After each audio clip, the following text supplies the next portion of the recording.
Thank you, Eric. Good to see everybody this morning. Good to see Cody. Is Lauren back there? Oh, there's Lauren. Actually, Lauren, you're in good company today because the last time Kyle was here, I announced that his wife was here with him, and she wasn't. It was a good friend, so I got your name right, sweetie. Good to see you guys and those kids. That's awesome.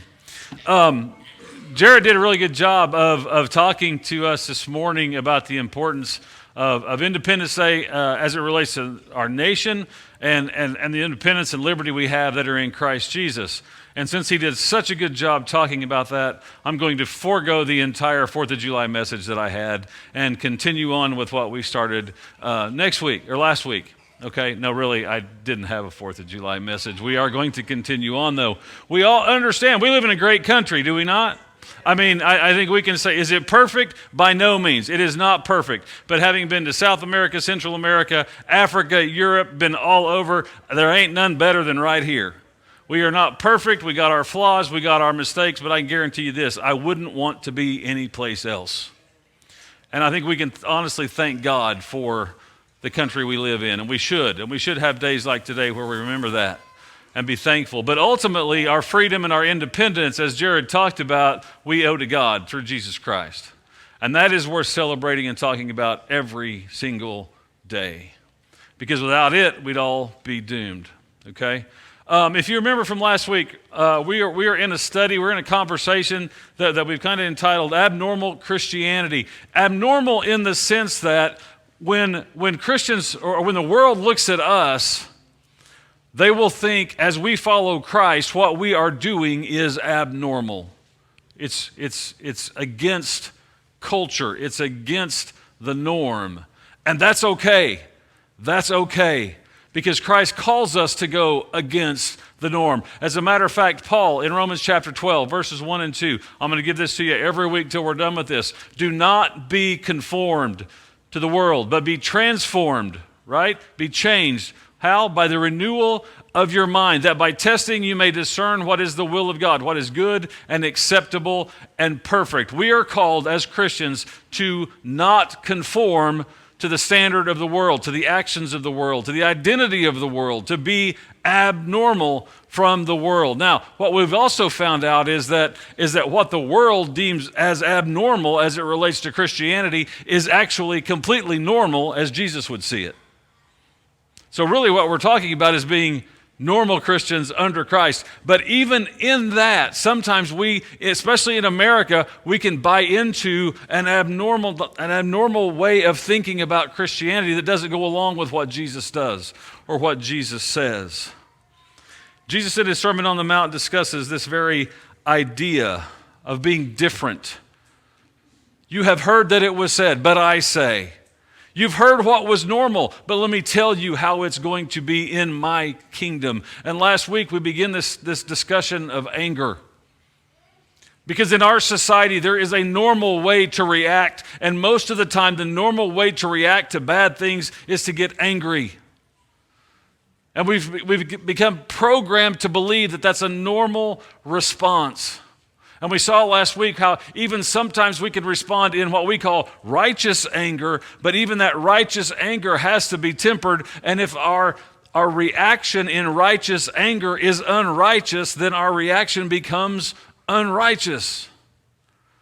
And so this morning we're going to take a really deep dive into this idea of anger and what it actually means. I want to go back to Matthew chapter 5. You got your Bibles? Turn over there. I want you to hear Jesus' words again. Starting in verse 21. You have heard that it was said to those of old, you shall not murder. And whoever murders will be liable to judgment. But I say to you that everyone who is angry with his brother will be liable to judgment. Whoever insults his brother will be liable to the council. And whoever says, you fool, will be liable to the hell of fire.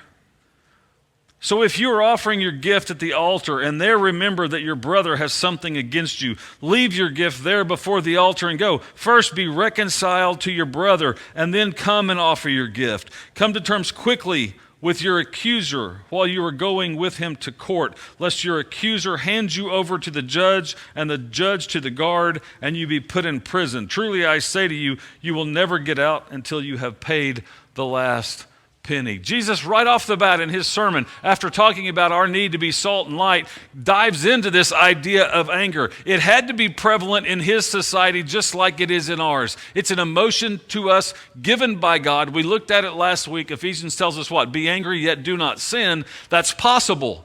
All right? But what we have to understand is Jesus is concerned about the people in his kingdom and how they respond, especially how they respond in anger. We want to go back to this passage right before this in verse 20. Before he dives into this idea of anger, he tells us, unless your righteousness exceeds that of the scribes and Pharisees, you will never enter the kingdom of heaven. Then he goes right into anger. And he's telling us, listen, unless you are better at this than those who claim to be the best at this, you can't get into heaven. Remember, we've talked about this. What he's not telling us here is you've got to keep the law better than the Pharisees do. That's not what he's telling us. Because nobody could keep the law as good as they did. They were masters at it. But what he's telling us is this: the law has got to transform who you are. It's got to change you. You can't continue because you can follow the law and never be changed. Back to Romans. The transformation of our heart. So he tells us, you know what? You got to be transformed. It's not merely about doing the right acts, although righteous acts will automatically follow or flow out of a righteous heart. In the first place our heart needs attention is in the area of anger. And I want you to see this. I want you to see this. Right off the bat, Jesus equates anger to murder. Pretty strong words. Not mine, his. His. Matter of fact, he says, you will be liable to judgment. Another translation puts it, you shall stand condemned before the law. If you're angry with your brother, you will be liable. You will stand condemned, just like a murderer who is caught and convicted would be condemned before the law. You too will be. In Jesus' mind, the idea of being angry with your brother and murder are one in the same. We don't think that way. We think one's heinously worse.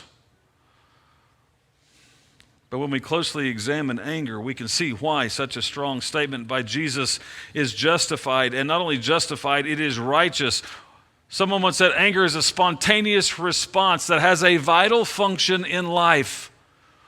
As such, it is not wrong. We talked about this last week. The anger of emotion is given to us by God. It serves a purpose.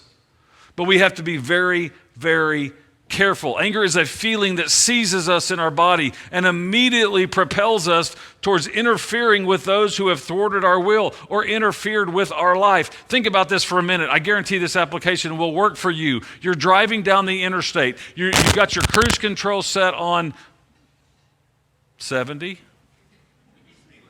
The speed limit. There you go. Thanks, Shane. Right? You have your cruise control set on the speed. Is that me? I ain't touching it. There we go.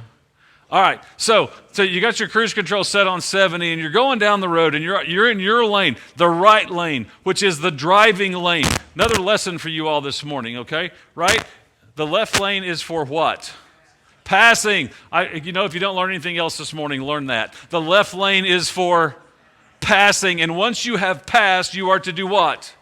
Go back to the right lane. Okay, just want to make sure y'all understand that.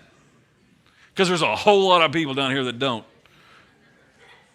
Okay? So anyway, you're driving down the road, you're coming back from Disney World, you got your cruise set on the speed limit, and you're going, and all of a sudden somebody pulls in front of you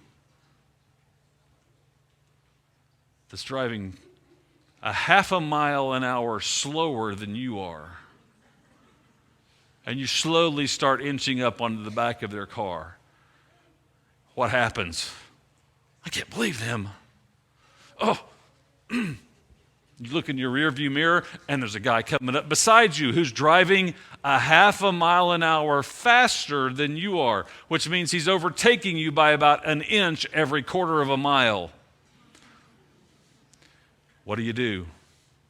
You get mad because you have to go through that awful, terrible process of tapping the brake and releasing the cruise control and actually slowing down a little bit and then waiting for that guy who's creeping past you to get past you, and then all of a sudden, what do? It's Indy 500. And you kick that dude into overdrive and you go flying around him, and as soon as you get right next to him, you give him that proverbial right? Like, how dare you impede my progress? And you go flying around them at 900 miles an hour, and as soon as you get back, you hit resume, and you go back to traveling a half a mile an hour faster than they were. Am I wrong? We've all been there, right? But in that moment, someone has thwarted our will. They have subverted our will. I was going on my path, and you did something to stop me. That's what anger is. That's what anger is, and that's what anger does. But also understand this, anger left in a state like that has little consequence, really. I mean, it might for that moment, but it's the response to anger that Jesus is addressing that becomes deadly. Because understand this, we can and usually do choose or will to be angry. We choose to. We receive it and we indulge it. And then it controls us. But why? Why do we choose to receive and indulge it? Why are so many people today embracing anger as a valid response to anything that's going on in their life? And the question, or the answer to that question of why, is one we have to understand if we're going to understand our own human heart.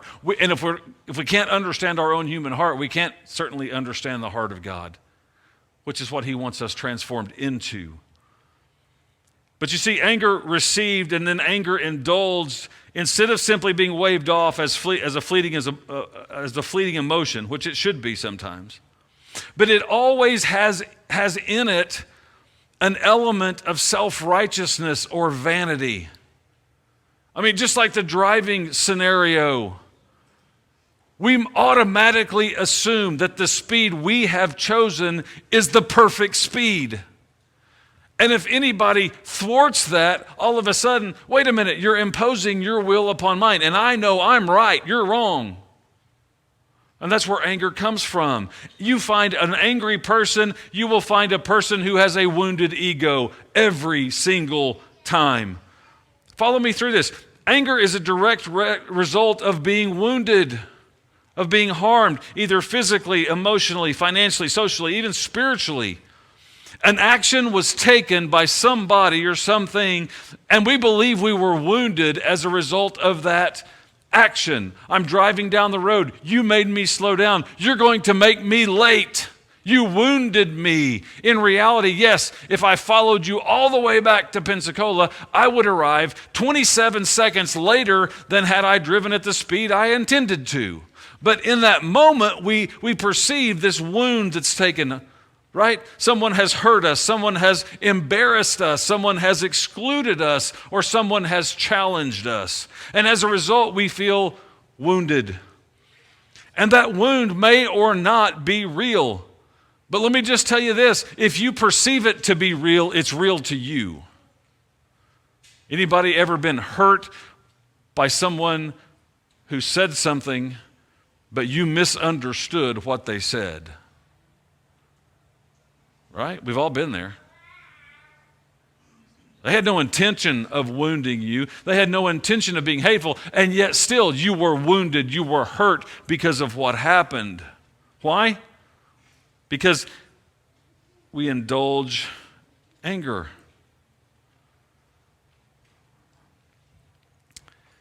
That anger can either be a low burning resentment, or it can be a holy war, intent on inflicting as much harm as possible toward the one who wounded me.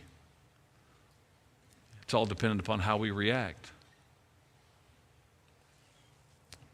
We need to understand the only thing that keeps the fires of anger burning long after the actual event is that element of self-righteousness. In order to continue to rage, I must view myself as being mistreated. Or as in the case of many instances in our world today, we convince ourselves that we are engaged in the rectification of an unbearable wrong. I'm out to fix something horrible, therefore I continue to rage. And all of who we are, emotionally and mentally, all our resources are combined to take care of and tend to the anger. And you know what your body feels like when you're in the midst of it? It can throb, your blood pressure can go up, it can tense, your face can turn red. We've all seen this. I mean, we heard, man, he got red-faced. What does that mean? He got mad, he got angry. Energy is dedicated to keeping that anger alive. And we have to constantly remind ourselves how wrongly we've been treated in order to feed that anger. We keep telling ourselves over and over again, I've been wronged, I've been wronged, I've been wronged, I've been wronged, and it just feeds that anger inside of us. And then when it's allowed to control our actions, its evil is quickly multiplied into heart-rending consequences. And we see this taking place all over our world. But once you see these emotions for what they are, and you see how we respond and react, you come to realize that anger is merely the natural outcome of human choice. We make the choice to become angry. People simply choose to be angry and contemptuous. And it's a miracle there's no more great disasters in our world than there are.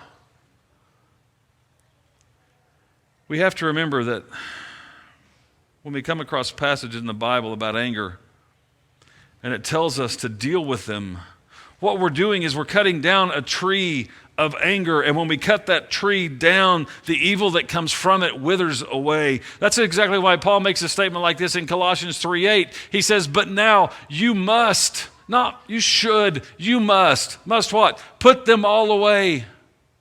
Put them up. Put what up? Anger, wrath, malice, slander, obscene talk from your mouth. Make the choice, just like you make a choice to be angry, make the choice to put that anger away, which is not easily done in our world because our world encourages people to be angry. It's normal now. Matter of fact, people are lauded and applauded and patted on the back for their anger at that righteous cause or whatever. We're being prodded to be angry, to get angry, to stay angry, until you get whatever changes you want. We've had riots of angry people demanding changes to social justice. We've had riots of angry people at the Capitol demanding changes to the political landscape. And people have died in both, and both are wrong. Both are wrong. You know what's worse? What's even worse is that people on both sides of the equation are claiming the backing of God Almighty in their process, which is wrong. Which is wrong. And anger in our culture is lauded.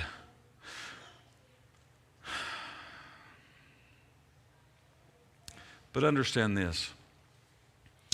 There is nothing that can be done with anger that cannot be done without it.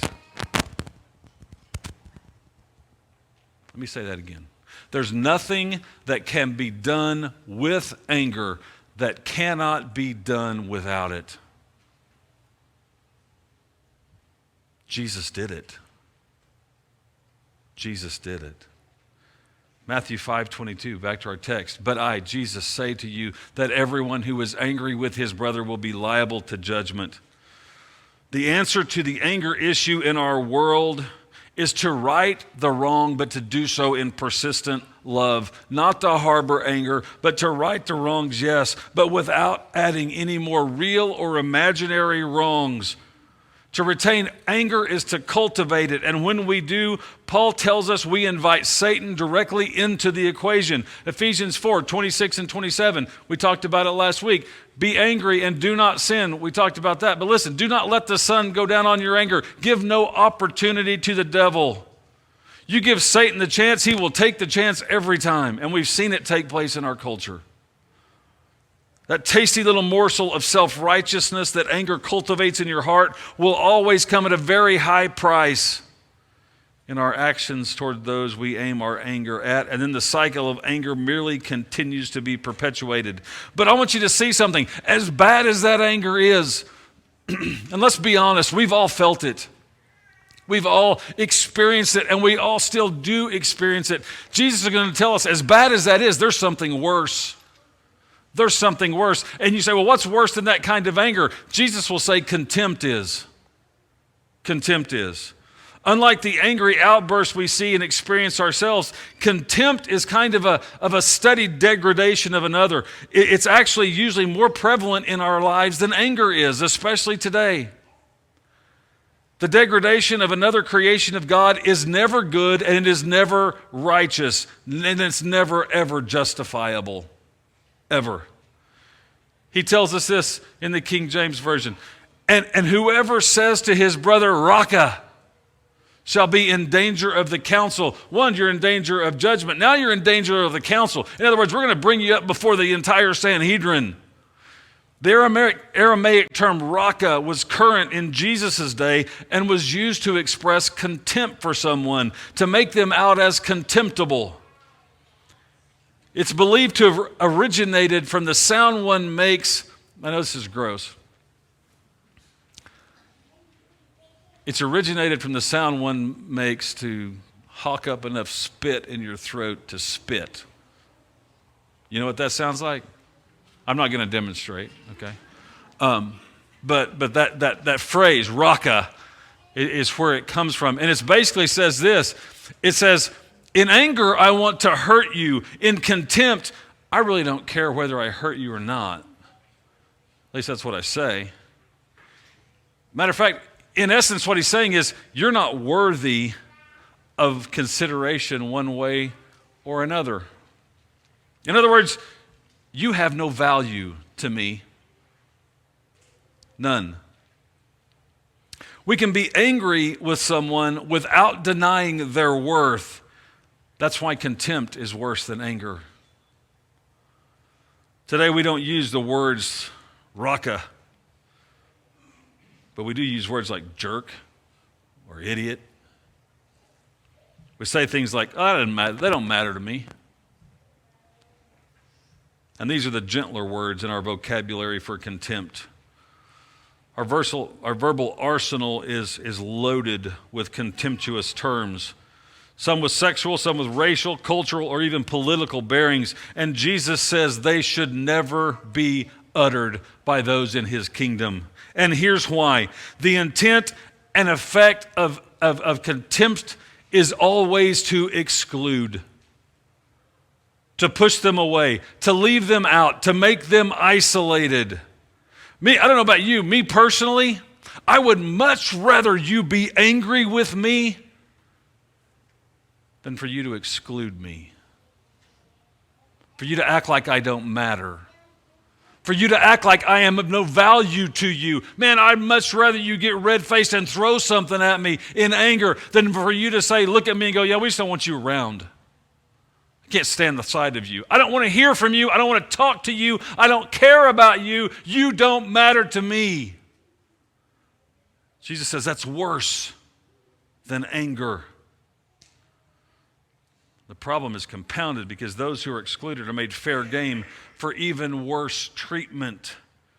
Because you see, the opposite of contempt is respect, and respect builds a wall that protects from any such treatment. C.S. Lewis did this little talk. It's called The Inner Ring, and in it he says this. I put it up here for you. He says this, in all men's lives at certain periods, and in many men's lives at all periods between infancy and extreme old age, one of the most dominant elements is the desire to be inside the local ring. We all want to be inside. We all want to be a part of the group. We all want to be included. But listen to what he says. At the same time, there is the terror of being left outside. Exclusion. Exclusion. Because understand, to belong is a vital need based upon the spiritual nature of all people. We all have within us this need to belong to something greater than ourselves. And the greatest fallacy, the greatest sin probably of all of this, especially in terms of the kingdom, and I pray this doesn't happen, is when even the people of God look at each other and say, I don't care about you. Or I don't want to be with you, or I don't want you around. That type of contempt is worse than murder in Jesus' words. How dare we? God who includes all for salvation. How dare we say a creation of God's is not valuable to me? But if contempt isn't bad enough, Jesus takes it one step further. He says, everyone who says you fool will be liable to the hell of fire. Fool, said with that characteristic combination of utter contempt and an accompanying anger, is a deeper harm than even contempt or anger alone. Fool, in the biblical sense, is an expression of malice.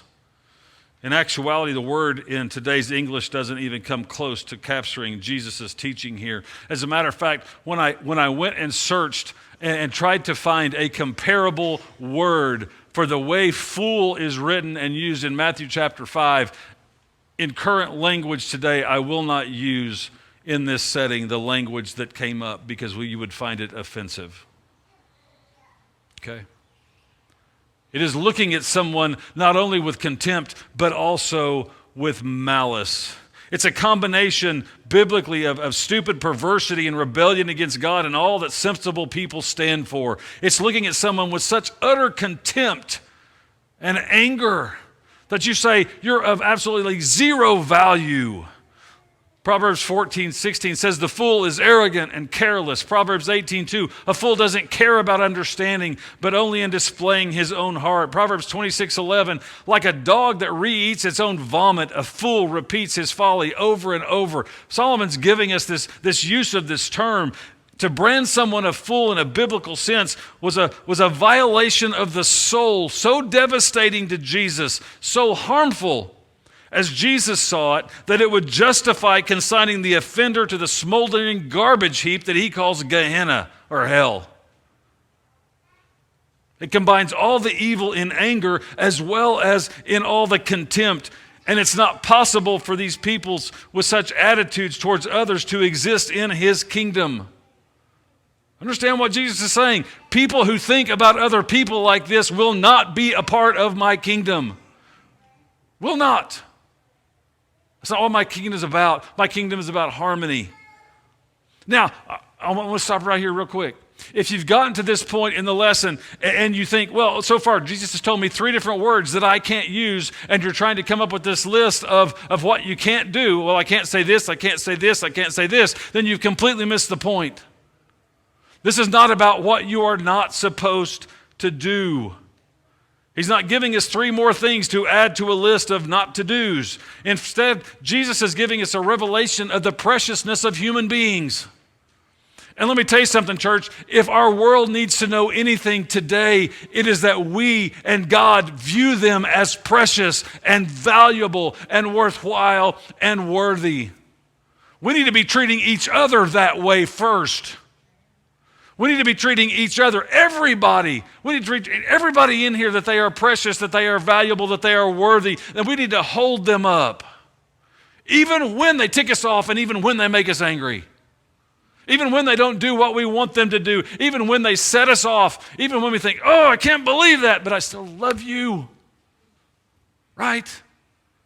Because when you think about it, that's exactly what God does for us. Exactly. Even when we completely mess up, even when we go completely against his will, even when we do everything contrary to what he wants us to do, what does he do? He loves us. He loves us. How dare we refrain from doing that to anybody else. But what I want you to see here, Jesus is revealing the inherent value of people. He's not just giving us law. He's working at a much deeper level, the source of our actions, not just the actions. He's taking us into a different kind of being that he wants us to be, the kind of love that God has for us, the kind of love that as we share it brings us into harmony with his heart and with others. You see, no one can be right in the kingdom until they are transformed at this level. So the issue is not being wrongly angry. The issue is not expressing contempt or not calling people a fool. Those knots are automatically taken care of when we are transformed.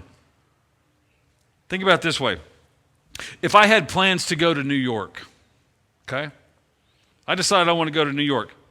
I don't have to think about not going to London, right? I mean, you don't get back after a trip of going to Miami and talk about how great it was not to go to Dallas. If you do everything you need to do in order to go to New York, you automatically take care of not going to London. Make sense? In the same way, when I treasure those people around me as valuable and worthwhile, when I treat them as God's creatures designed for his eternal purposes, even if I don't agree with their actions, even if I don't agree with their lifestyle, even if I don't agree with their politics, even if I don't agree with anything about them, I see them as God's creature. When I treasure them, then I don't have to worry about treating them with contempt. But I can certainly set out to say, you know what, I didn't call you a fool. That doesn't mean I love you. Romans 13:8 says this. Owe no one anything except to love each other. For the one who loves another, listen to this, has fulfilled the law. Fulfilled it. You see, not going to London is a poor plan for going to New York. Not being wrongly angry is a poor plan for treating people with love. We set out to treat people with love, the others will take care of itself. Jesus never intended it to be the plan. You see, for all their beauty, for all their necessity, for all their goodness, laws that deal only with actions, thou shalt not steal, thou shalt not lie, thou shalt not kill, deal with actions, but they cannot reach the human heart, the very source of our actions. Paul will tell us this very thing, Galatians 3:21. Is the law then contrary to the promises of God? Certainly not. For if a law had been given that could give life, then righteousness would indeed be by the law. But it's not. The only thing that can transform the heart is a grace-filled relationship with Jesus Christ. The people in his kingdom, the people following him, understand transformation.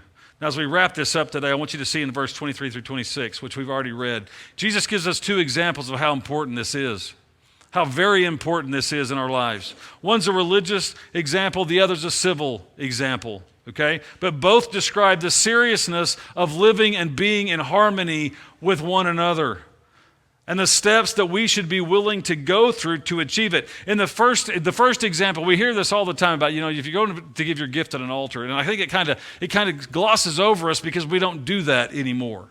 Okay? But understand this, for a Jew to be at the temple and be presenting a gift to the altar, to God, is one of the very holiest actions a person could take place in. Put it in modern context, in the middle of a wedding, right? Very holy, very ritualistic event. What Jesus is saying is this: if in the middle of your wedding, you're halfway through your vows before God, before people, before everybody, if in the middle of that you recognize that you've got something wrong with somebody else, he says, run out of your wedding and go fix it. It's that important. Most of us, we go, oh, no, the vows are way more important. We can go do that later. No, Jesus says, leave your gift sitting right there at the altar. Go fix your problem with your brother and then come back. Because I think what Jesus is telling us here is simply this.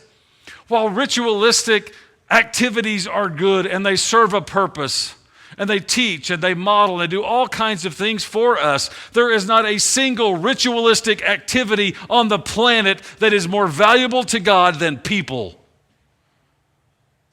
And we don't dare elevate anything ritualistic above people and our relationship to Him. In other words, there's absolutely nothing we do that's more important than rectifying a broken relationship with someone else. This is the essence of the gospel, church.